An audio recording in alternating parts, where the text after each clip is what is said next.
നിന്നെ എടുത്തും കെട്ടിയെടുക്കാൻ വന്നിട്ട് എന്തായി? കച്ചവടം ഉറപ്പിച്ചോ? എവിടെ? വന്നു, കണ്ടു, 5 മിനിറ്റ് ഞങ്ങൾ സ്വകാര്യമായി സംസാരിക്കുന്നു. അവര് വന്ന സ്പീഡിൽ സ്ഥലം വിടുന്നു.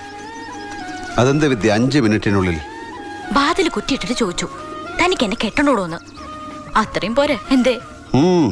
ഇപ്പോ എങ്ങോട്ടാ? Back to my favourite hostel room. ആ മുറിയോടും ആ ക്യാമ്പസിനോടുള്ള പ്രേമം കൊണ്ട് ഇതിപ്പോ 3ാമത്തെ പോസ്റ്റ് ഗ്രാജുവേഷനാ. MSc ഫിസിക്സ്, മാത്സ്, ഇപ്പൊ കെമിസ്ട്രി. ഇതും കഴിഞ്ഞാൽ അറിയില്ല. കൊള്ളാവുന്ന ആണൊരുത്തം വിളിച്ചാ കൂടെ പോവും. ഏത് നരകത്തിലേക്കും, ഇല്ലെങ്കിൽ എവിടെയെങ്കിലും പോവും. ഈ ഭൂമി വളരെ വിശാലായിട്ട് കിടക്കല്ലേ. എന്നാ വിട്ടോ മോനെ ദിനേശ.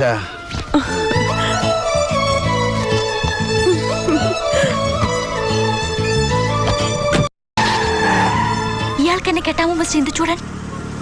എന്താ? അല്ല